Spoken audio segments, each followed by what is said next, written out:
Public Library's virtual author chat. My guest today is Jennifer Wilck.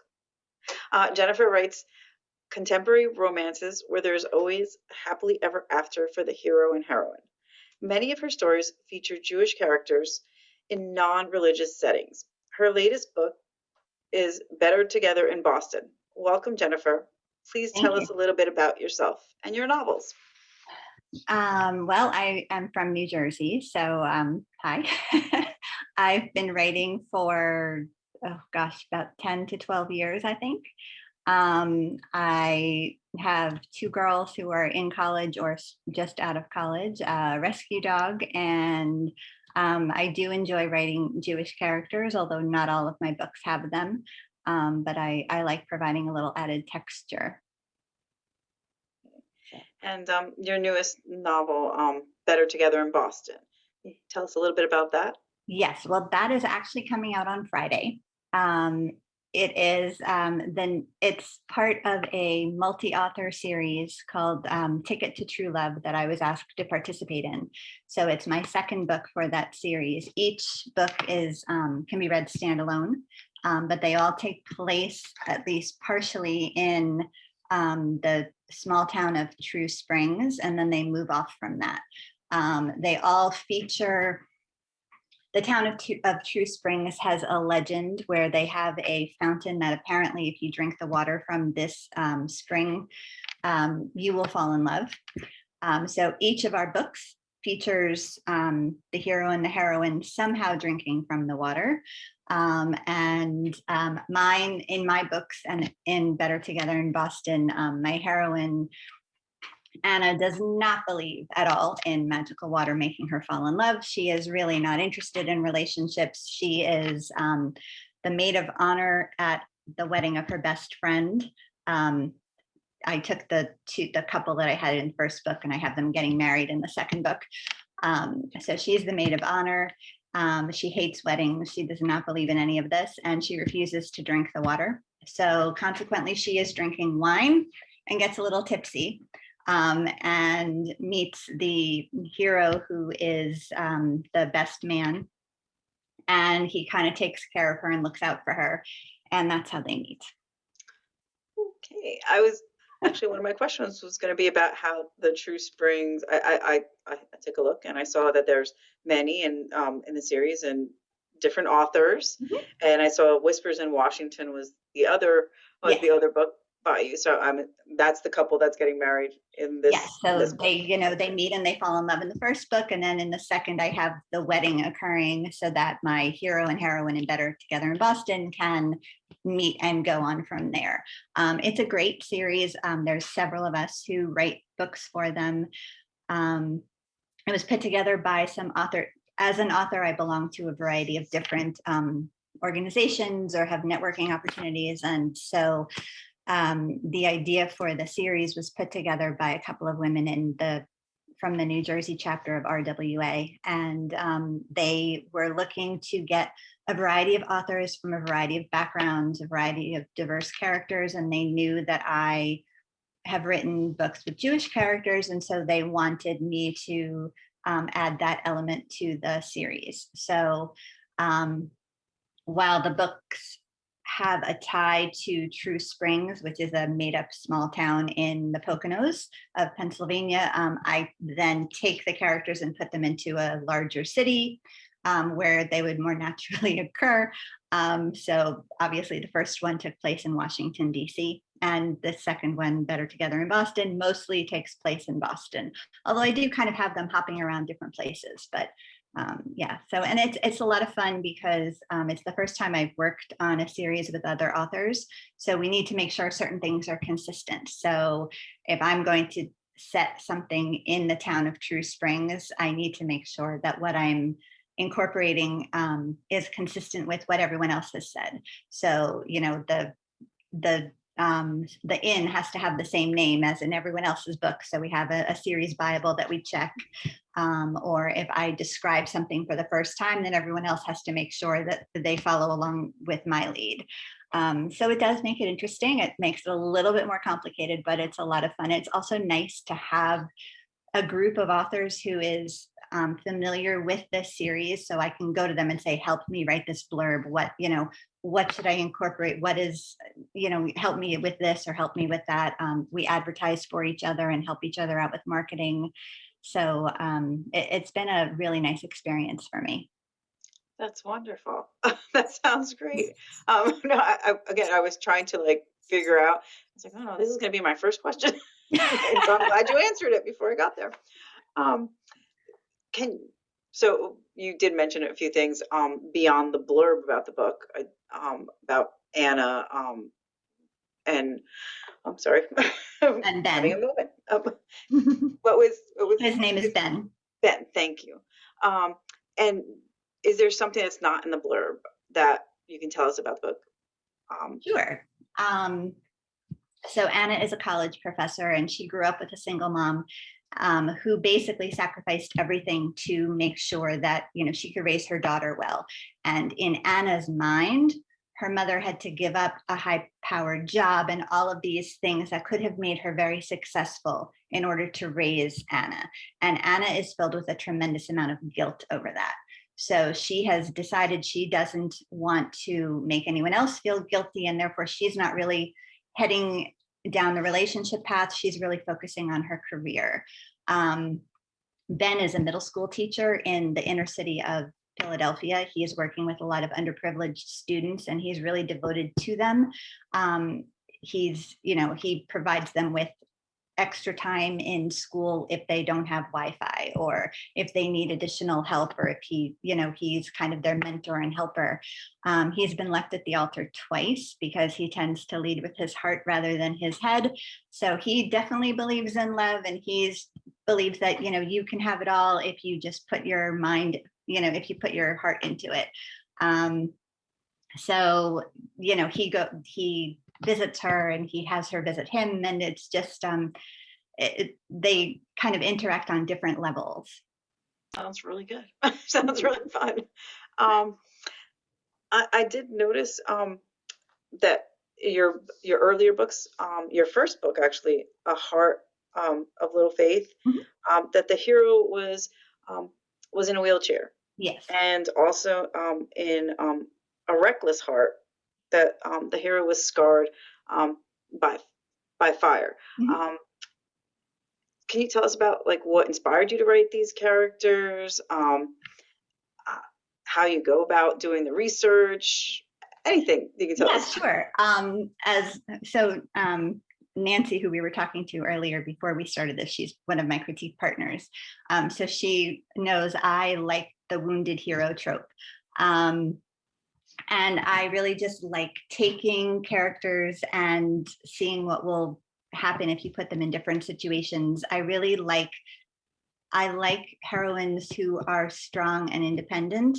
And I kind of like the idea of the heroine saving the hero rather than the hero swooping in and saving the heroine.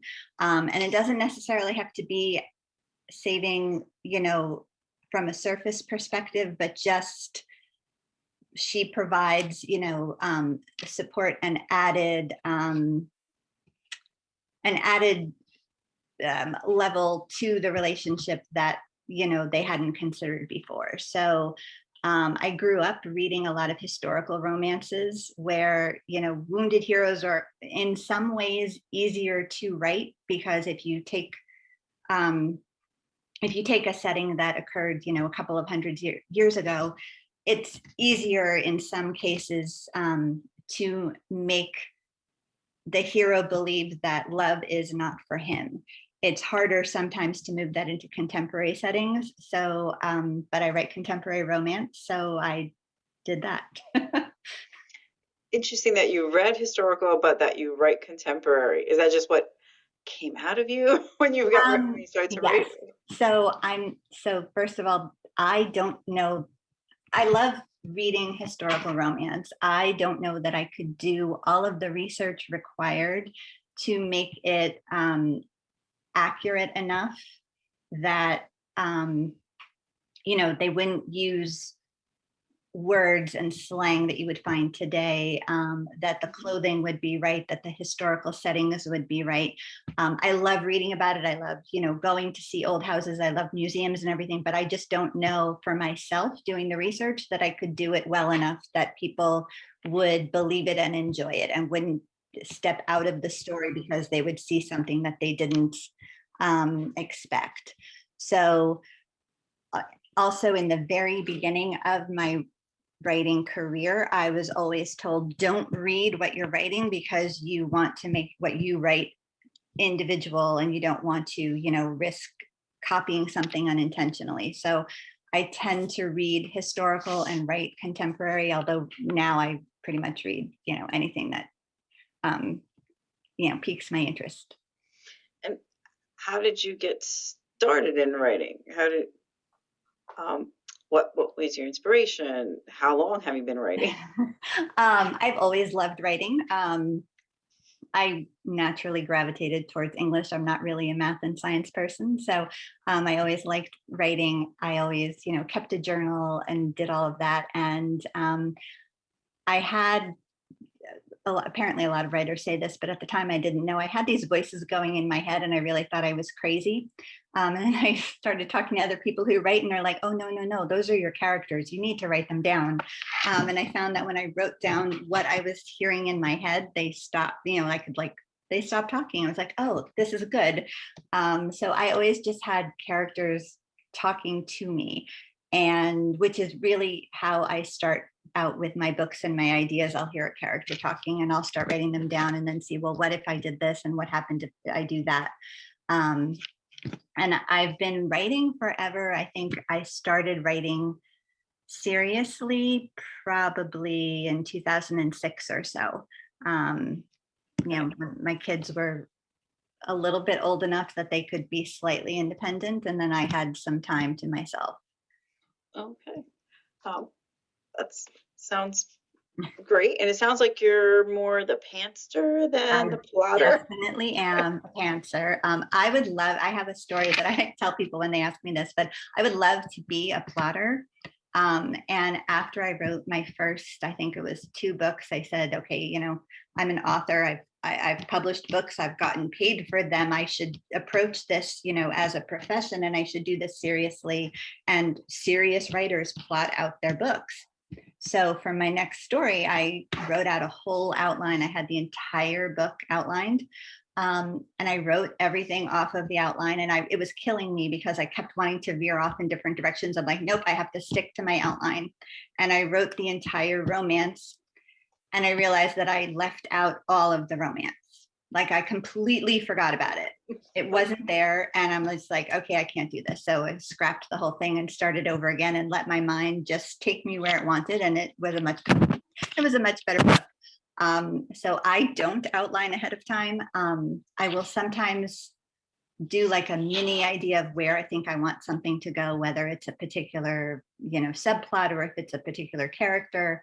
I do write my outlines after I've written the first draft. I kind of, as I'm going through and editing, I write an outline so that I can make sure things are consistent, like hair color and eye color and those kinds of things. And when I need to go back to check something, I can see on my outline where it is, and then I can go back and find it. But when I'm writing, it is just purely whatever is in my head at the time. And sometimes it works and sometimes it doesn't. Do you ever have like a favorite character, like a not the hero and heroine that's like secondary, and as you're writing that this is going to be another book? Um, well, yes. One of the characters, so I have a 3-book series, the Serendipity series. It's Addicted to Love, 5 Minutes to Love, and Learning to Love. And the hero of the 3rd book, Adam, was actually the best friend and sort of the like one of the he's the best friend of the hero in book 2. and he dated the heroine briefly in book one and was not a very good boyfriend. And I wouldn't call him a villain, but he was just kind of like, you know, you always have that friend who dates someone that you know is not right for them and does not treat them right, and you're just like, no, no, this is not the guy for you. Well, that was him, but I wanted to redeem him. So I read, and he just, there were certain things about him that just stuck with me the whole time. And I was like, okay, he's getting the third book, he's getting his own thing, and he's going to have a reason for behaving, you know, like this kind of annoying and very superficial guy who kind of makes plans and then stands people up because he gets distracted or decides not to show up or whatever. So he's going to have to, I need to have a good reason. And so, yeah, I really do like him. Would we say that that's your I fixed him. favorite of all their characters? That was probably your favorite. Yeah, enough to write a book about him. Yeah. Okay. How many books have you written? Like all of I had to them? count. I knew you were going to ask me this, so I had to Oh, count, including books that I wrote early on with a publisher who's no longer around, so they're not really in print anymore. Better Together in Boston will be number 11. okay. So And when was your first one published? 2012. That's Yeah. 11. Wow.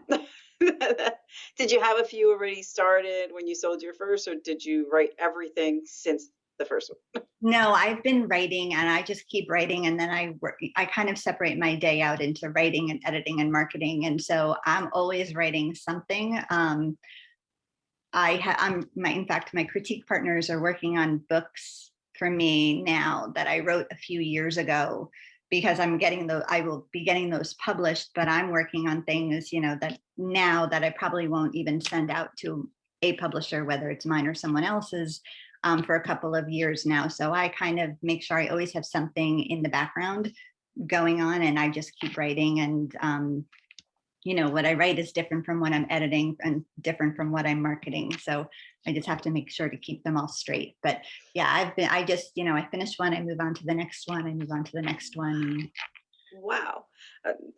Nancy mentioned that you're very disciplined, and I have to say, yes, yes, you are.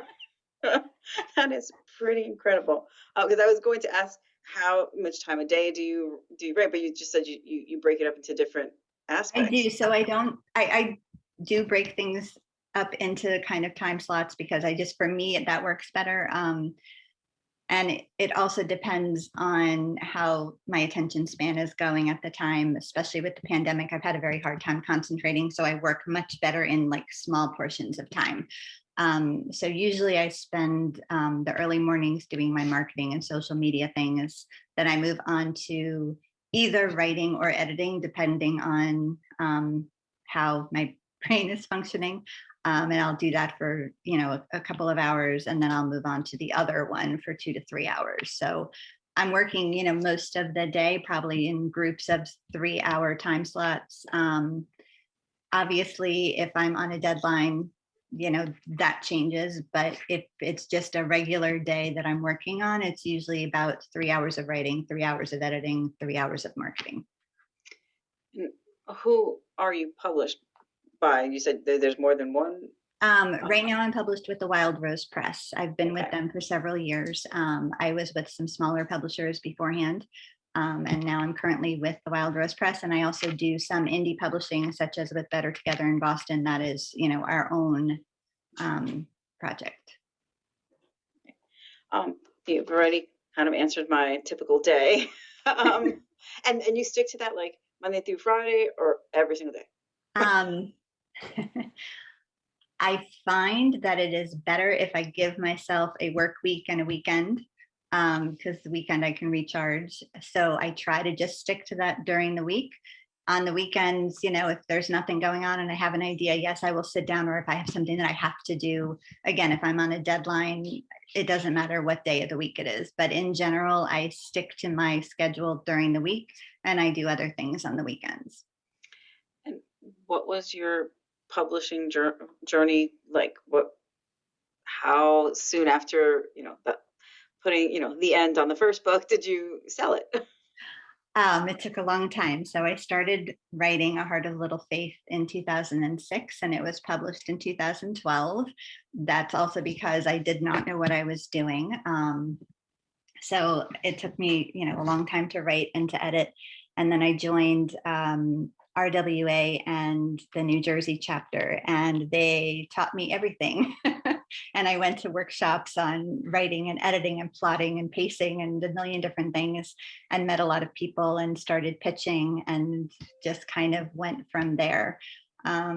So for the first book, it took me a long time. But again, as I was doing that, I started writing other things and then was able to, polish and get better as I went along. So, And, like I said, I was with some very small publishers who didn't last very long. So then I would take what I had with them and try to, sell them to other publishers. And now I'm with where I am now. okay. And when it comes to things such as the editing process or your cover design, um, is how does that go? I mean, well, you've mentioned that you have some time each day for the editing process, Mhm. but how much editing do you do? You also have a critique partner. How helpful, and the writers group. So you have all the different aspects. How much does that influence the editing process? Um, I have several critique partners actually, and so they are tremendously helpful. They have made my writing so much better. They sit on my shoulders at this point as I'm writing before I even show them things. I'm like, oh, this person would not like this. I can't use that word. I can't use this. I have to do it this way. Um, so yes, I write a first draft and then I go back and I edit it myself and I try to do as much as possible, but I'm too close to what I write because I've created it. So I need somebody else to see it. So I do pass it along to my critique partners for them to take a look at it and to make comments.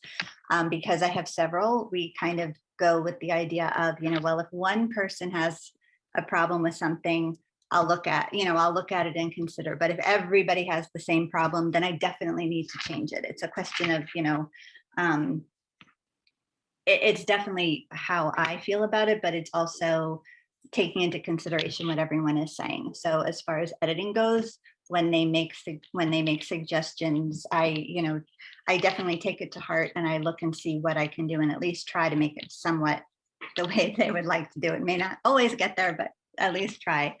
As far as cover design with my publisher, I get very little say. I fill out, once I submit the story to them, I fill out a cover worksheet, telling them, the season, telling them what the hero and heroine looks like, telling them where it takes place, and if there's anything in particular I want on the cover.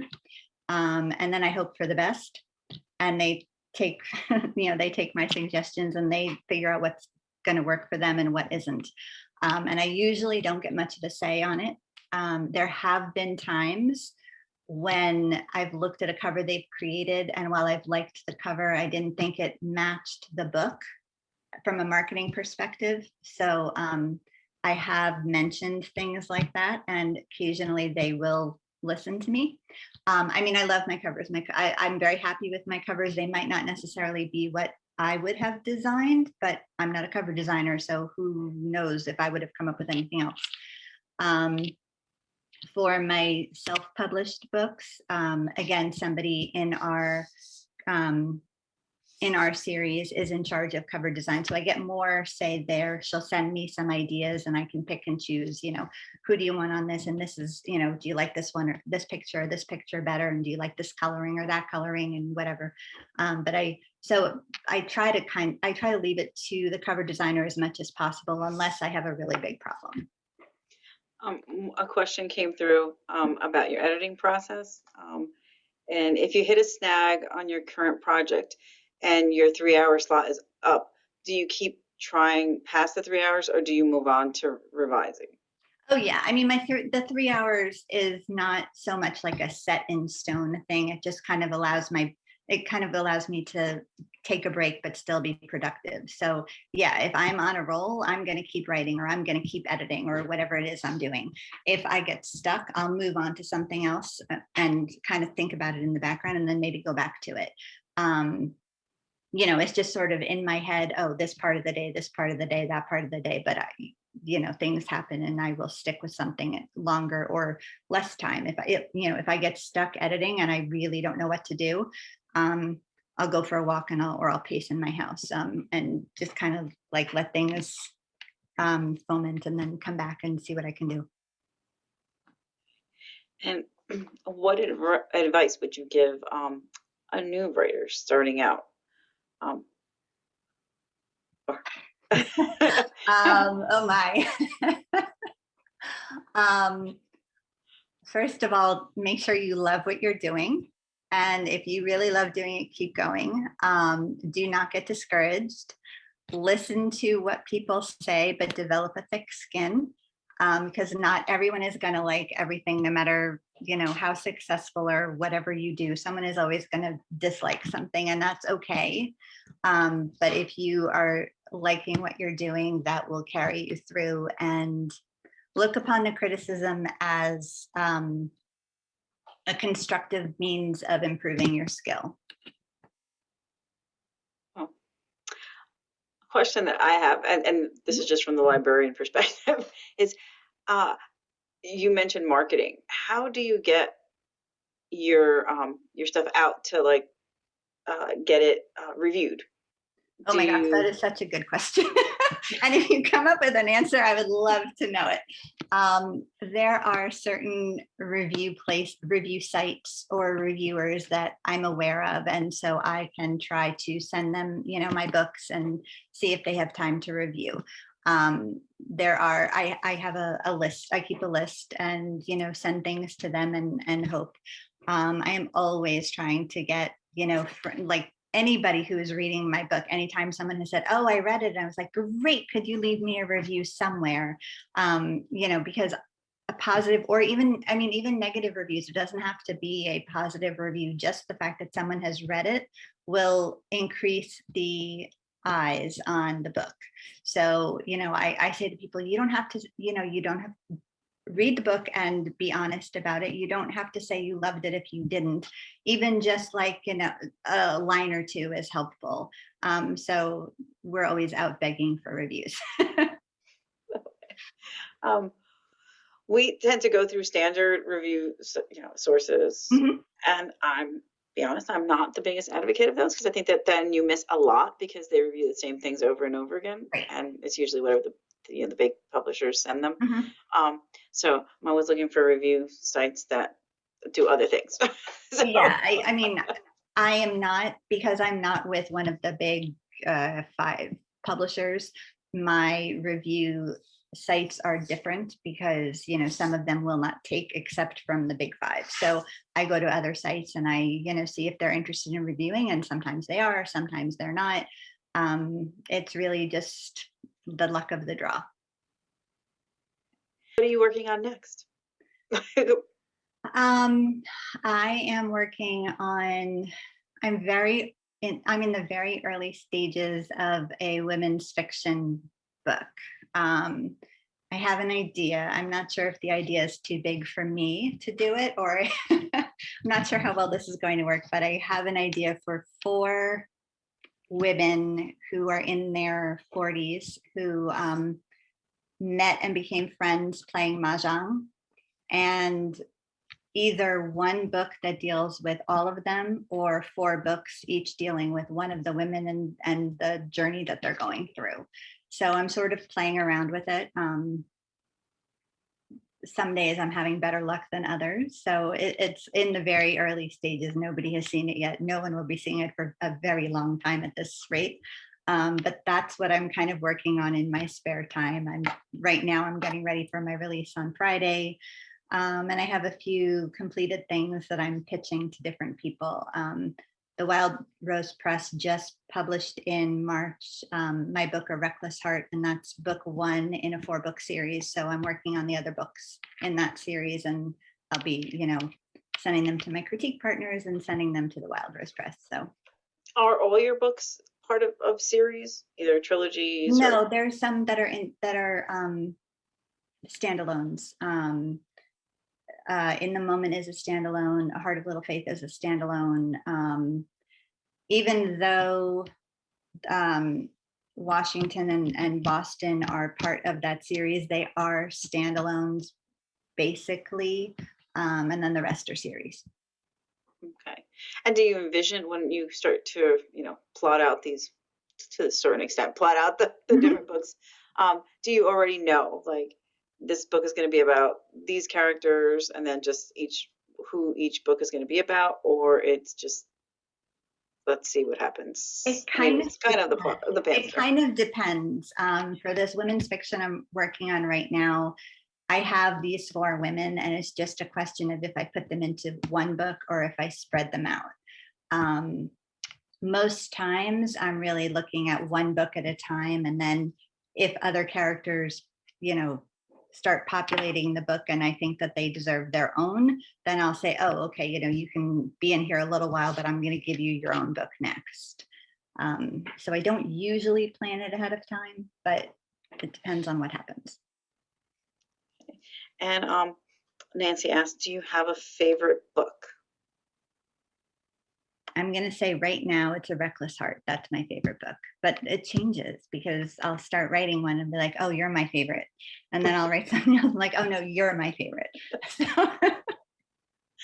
And who do you read? Do you have a favorite author?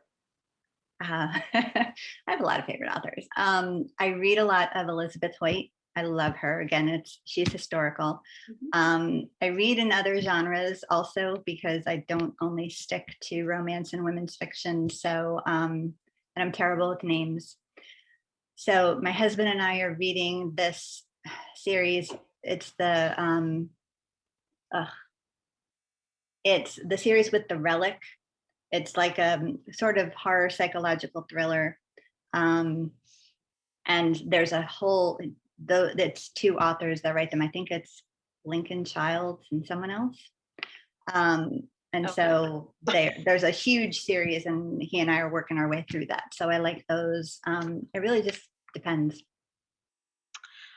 Rose is asking, have you read the Bridgerton series? Yes, I have. I have not really watched the show, but I have read it. That was my question. Have you watched the series? Well, my older daughter wanted to get me into watching it, and I started it, and I like it. I just didn't have the time to finish, and she refused to watch it with me because she said, Mom, once you get into like the third or fourth one, there's a lot of sex, and I'm not sitting here with you while you watch that. And so I haven't really had time, but I read them. Yes, they're very good. Um, well, Rose and I are both going to say, yes, you need to watch those. Okay, I will get to They're it. really fun. It's on my list. And is there, what are your standard review systems? Oh, Nancy has a question for me. I'll ask Rose's question of Jennifer first. Your favorite trope to write or read? I don't have one. I'm open to almost anything. Yeah, I'll try anything. Okay, that's good. To answer Nancy's question myself, um, standard ones: Library Journal, Publishers Weekly, um, the our vendor, which is Baker and Taylor, has reviews embedded in it, so I can also see Kirkus and Booklist. Uh, but what I tend to do is I tend to like go far and wide. A while back I signed up for a lot of different newsletters and different and other sources, but some of them are kind of still the big five, but they have all these like newsletters that they send out, but I can tell that it's the same sources. Um, there's one which is a woman here in New Jersey, and she what's the name? It's of course, like you just shut down. You can't remember Yeah. when you're put on the spot. This is my horror as a librarian. I always experience this. Um, but she has like independent and she puts all different things, but it generally tends to be like local also. But I'm the I hate to say this, the smart bitches, that's Yes. sorry, I'm like we might have to edit that for me what I just said. But I love I get their newsletter also, and there's another one that's romance, because I have to be honest that once RT like went away, I struggled to find an equal kind of source for it. So, but I also look at like reviews on Amazon and Barnes and Noble, just to see what is, and even like Audible, and even on the library, like Hoopla, which is one Mhm. of the vendors that we work with for our digital products. Um, just because it gives you more of an understanding of what, like you can't go just with those traditional ones. I refuse to go with only the traditional ones. Um, it's just too much published, and that's not going to capture it all. That's, any other questions? Any other questions for Jennifer? If not, I'm going to ask. You mentioned in your bio that you don't share your chocolate. So, I do you do. have a favorite type of chocolate? I do. My favorite chocolate is Lindt chocolate because it's got that like soft center. I love those. Okay. So that answers the candy bar, because I was like, is it a chocolate type? Because I mean, I like, dark or milk, or is I it just prefer dark, but I'm not going to argue if it's milk. I'm not a white chocolate fan. I don't really count that as chocolate. That's just mm-mm, sweet. yeah. So, Um, let's see, I had a question. Do you romance dish? No, but I will now. I will look for that. Honestly, I'm always looking for anything. Um, I, I I really am. I really am. I mean, but I get like 200 emails a day because I've signed up for so many, just to just like scroll to find those titles, and then I try and buy as many. As I said to my director, unique, unique, different, and unique. I don't want it to be the same everywhere, right. um, and I think that's important.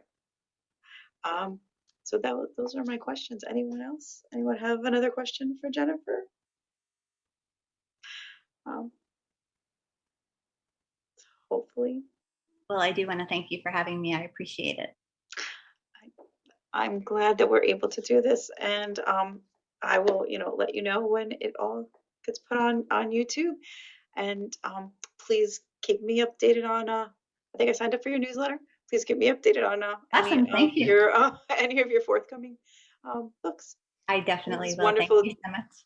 and thank you for joining us. Thank you. It was Thanks, great meeting everyone. you.